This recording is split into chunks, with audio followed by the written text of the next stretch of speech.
В Нукатском районе ликвидации последствий паводка задействовано 667 сотрудников и 61 единица техники. По информации по состоянию на 1 июля в Кукджарском, Гулистанском, Кулатовском и Исановском сельских районах Нукатского района были задействованы 174 спасателя и 14 единиц техники МЧС. Восстановление моста под контролем управления дорожного сервиса. Кроме того, были задействованы 143 сотрудника службы гражданской обороны, 23 автомобиля, 350 человек из числа местных жителей и 24 автомобиля из сельской местности. Всего в ликвидации последствий паводка задействовано 667 человек и 61 единица техники. Напомним, 28 июня около 16:10 часов в селе Апширсай Нукатского района произошел селевой поток. В результате мосты, дороги и электростанции пришли в негодность.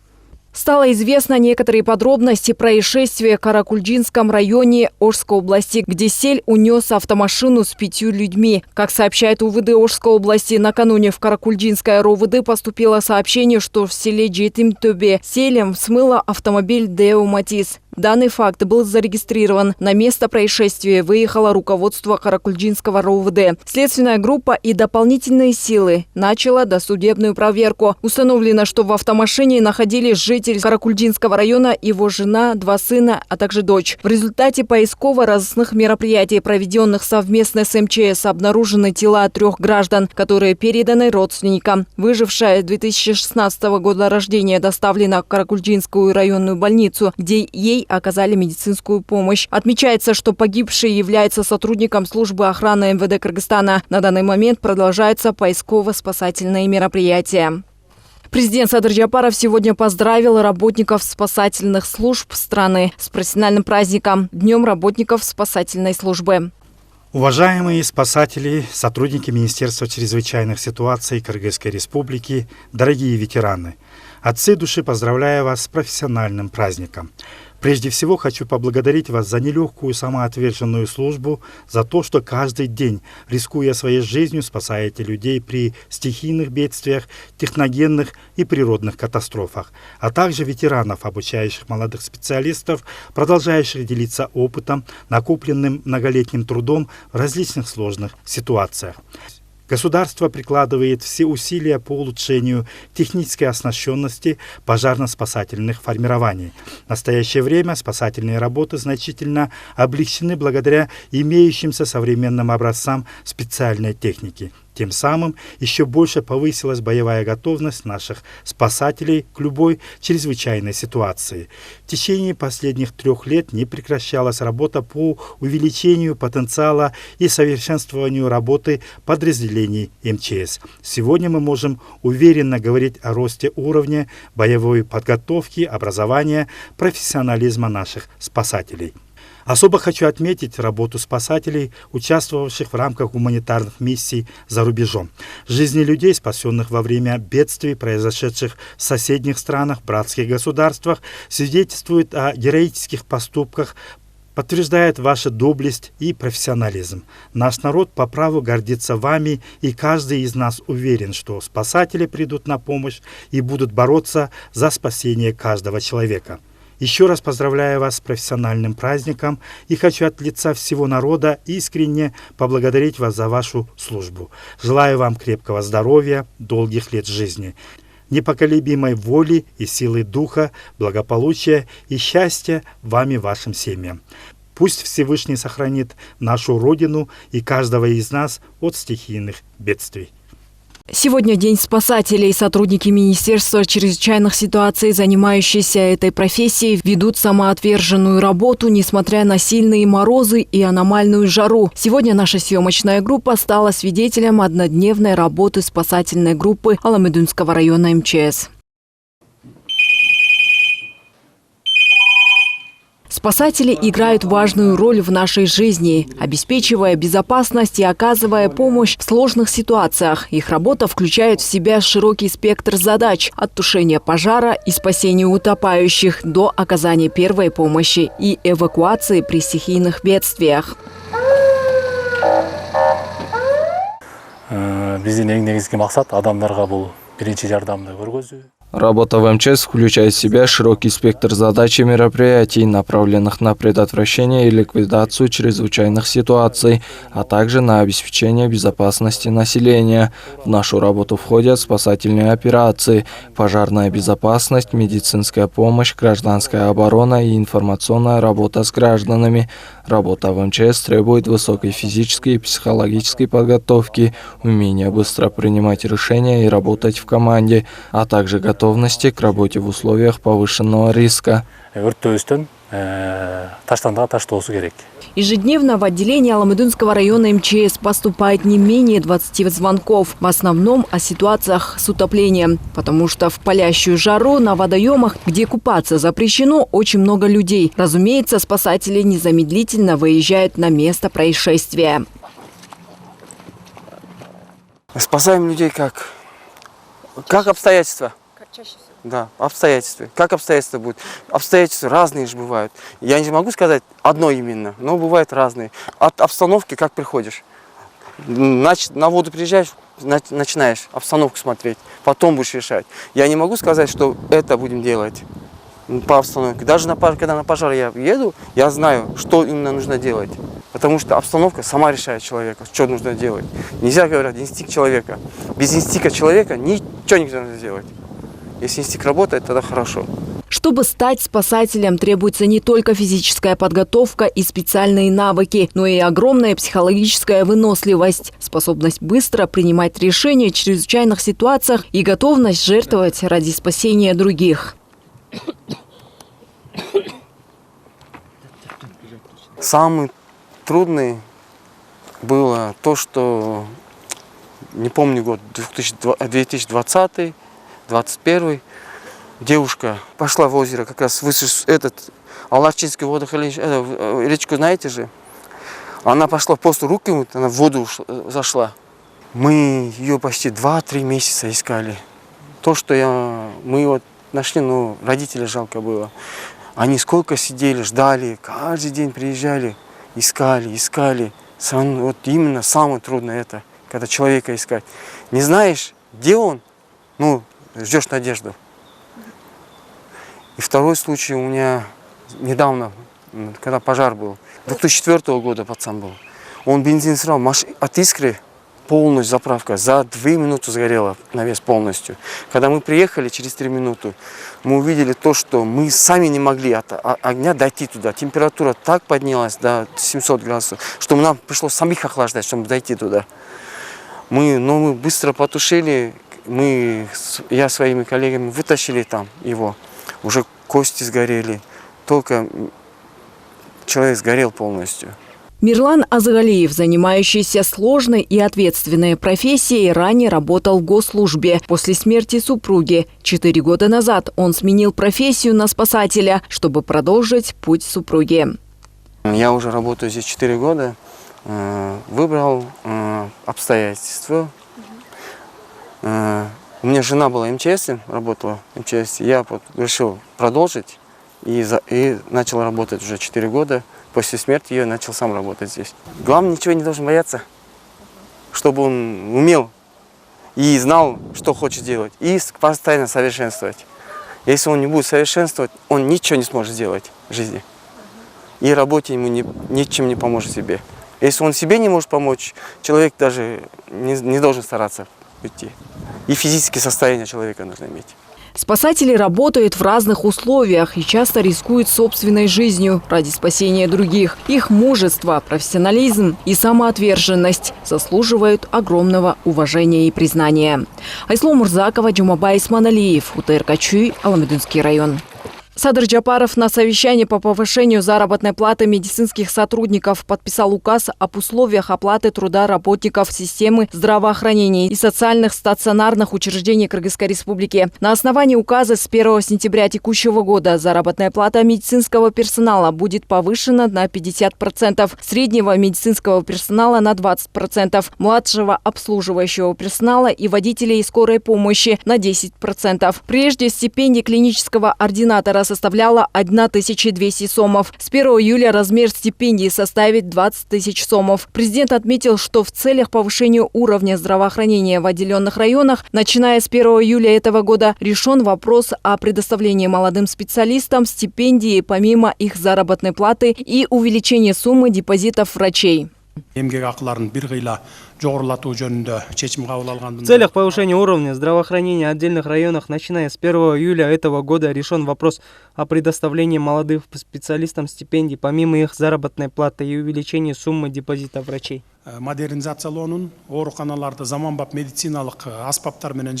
свою очередь, министр здравоохранения Алымкадыр Бейшеналиев сообщил, что по сравнению с другими странами на сегодня в стране на 10 тысяч человек приходится 17,5% медиков. В связи с этим назрела необходимость повышения системы оплаты труда. Аймактардагы кадр маселесин чечүү үчүн биз дарыгерлердин депозити. На первом этапе с 1 июля текущего года ожидается следующие выплаты. Дополнительная компенсация в размере 20 тысяч сомов необходимым медицинским специалистам. Это педиатрам. В целях повышения уровня здравоохранения в отдельных районах, начиная с 1 июля этого года, решен вопрос о предоставлении молодым специалистам стипендий помимо их заработной платы и увеличении суммы депозита врачей. На первом этапе с 1 июля текущего года ожидается следующие выплаты. Дополнительная компенсация в размере 20 тысяч сомов необходимым медицинским специалистам. Это педиатрам, неонатологам, общей хирургии, анестезиологам, реаниматологам, направляемые на работу отдельные районы, малые города и сельские местности страны. Потребление дополнительных средств составит 380,9 миллионов сомов. Годовое потребление составит 761,8 миллионов сомов. 1000 сом алчы 20-жылы, 23-жылы көтөрүлгөндөн кийин 23 000 сом алып атат.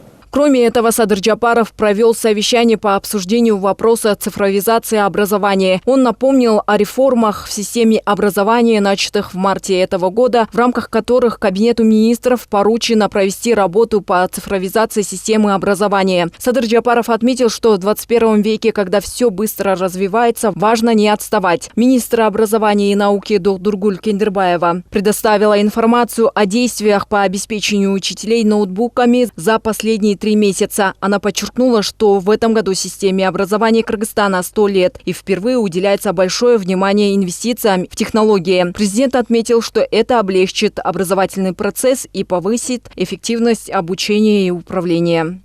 Бул багытта ошол ата мекендик өндүрүштү колдоо максатында деп кыргыз индустрия суранып атат экен, бизден алгыла деп.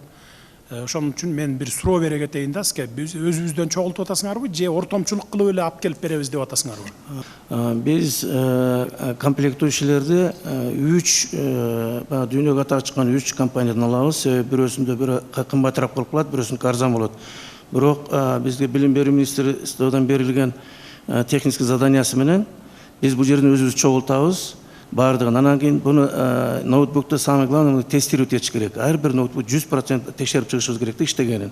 Ал бардық тестирующий оборудованиялардың бардығы бізде саманбап оборудованиялардың барын алғанбыз, аппараттардың бардығы бар. Ошон үчүн биз бул жерден өзүбүз чогултабыз, 100% өзүбүз чогултабыз. Төрага Жогорку Кеңеша Нурланбек Шакиев находится с рабочим визитом в Кеминском районе Чуйской области. Төрага ознакомился с работой цеха по производству сыра ОСО United Food Alliance в селе Шабдан Чон-Кеминского Айлукмыту. Производственное предприятие было официально открыто в октябре прошлого года и за короткий период времени начало успешно работать. В цехе, предназначенном для переработки 20 тонн молока в сутки, трудится около 40 человек, а 10 человек занимается сбором молока в селах. Өндүрүштү чыгарыш, өндүрүш өзүнчө аны сатуу, атаандаштыкка туруштук берүү, баа саясатын кармоо, мунун баардыгы чоң түйшүк да. Өтө чоң түйшүк. Ошон үчүн мен ойлойм, заводдун жетекчилиги, жергиликтүү бийлик мындай биргелешип бул заводду ишин илгерилетиш керек да. Толук жардам бериш керек. Мамлекет тарабынан дотациялар, арзан кредиттер, мындан ары дагы модернизация болуш керек, дагы өнүктүрүш керек. Бир топ жаңы заманбап улам жаңы технология болот. Ошол технологиянын бар акча Далее Нурланбек Шакиев прибыл в село Тегерменты. Сначала он ознакомился с состоянием средней школы имени Белика Султуноева, а затем встретился с местными жителями. Здание школы построено в 1963 году, и его состояние поддерживается только благодаря ежегодному ремонту. Также в зимнее время возникает проблема для учащихся из соседних сел, которые не могут посещать занятия из-за удаленности школы. В связи с этим местные жители обратились к просьбе о возведении нового здания школы в более удобном для учеников из других сел месте. Центральная комиссия по выборам и проведению референдумов Кыргызстана опубликовала предварительные итоги голосования на досрочных выборах депутатов Жогорку Кеңеша по 3 избирательным округам. Накануне завершилось голосование на досрочных выборах депутатов Жогорку Кеңеша по Ноокатскому, Свердловскому и Исыкульскому одномандатным избирательным округам. Данные ОСУ считаются предварительными итогами голосования. Итоги голосования и результаты выборов подводятся и определяются на основе ручного подсчета голосов, который проводится после завершения голосования на всех участках. С 2015 года мы используем для идентификации избирателей биометрическую идентификацию. Это делается для того, чтобы не было так называемых каруселей, которые раньше наблюдались у нас и в других тоже странах, и использование автоматически считывающих урн. То есть в тандеме эти две системы дают идеальный результат точного подсчета голосов и исключают любую фальсификацию.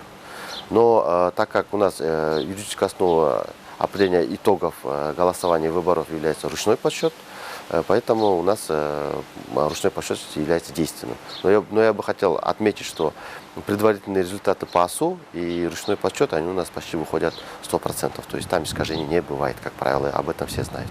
По Ноокатскому избирательному округу поступили данные с 52 участков из 54. Явка составила 28,13%, проголосовало 25 611 человек. По Свердловскому избирательному округу поступили данные с 60 участков. В Свердловском округе города Бишкек проголосовало 16 424 человека. Явка составила 13,36%. По Исыкульскому избирательному округу поступили данные с 61 участка. В округе проголосовали 21 807 избирателей. Явка составила 22,40%. По Ноокатскому округу и по Бишкекскому два кандидата, которые выиграли, они с большим отрывом выиграли, потому что один был экс-аким был района, второй много лет был депутатом Бишкекского горкеңеша, это все сказалось. И по Исыкуле тоже выиграл молодой человек, он тоже является депутатом Балчинского горкеңеша, тоже много работал со своими избирателями, это тоже показатель, но там голоса распределились почти поровну между, скажем, первой пятеркой. Поэтому, если первый кандидат набрал всего 3400 голосов, то второй кандидат 2800, там разница между первым и вторым кандидатом всего 600 была. И по убывающей 2400, 2200, так вот, то есть это показатель явной демократии, то, что действительно было много кандидатов, все они участвовали на равных условиях. Центральная избирательная комиссия на основании данных протоколов окружных комиссий не позднее 13 календарных дней со дня голосования до 14 июля текущего года определит результаты выборов, то есть определяет избранного в округе депутата Жогорку Кеңеша. Отметим, решения ЦИК могут быть обжалованы в 3-дневный срок в суде. Айсулу Мурзакова, Джумабай Маналиев, УТРК Чуй. С 28 по 30 июля в городе Владивосток и Новосибирск проведено наркопрофилактическое мероприятие среди трудящихся мигрантов граждан Кыргызской Республики, работающих в Омской, Новосибирской и других городах Российской Федерации. В мероприятии приняли участие граждане Кыргызской Республики, работающие в данных регионах, лидеры и активисты кыргызской диаспоры. В ходе мероприятия обсуждены вопросы по предупреждению наркопотребления и вовлечению наркопреступности граждан Кыргызской Республики, в том числе распространенные методы и способы привлечения лиц к незаконной наркоторговле и противодействию им, а также актуальные вопросы по обеспечению трудовых прав мигрантов и других миграционных проблем.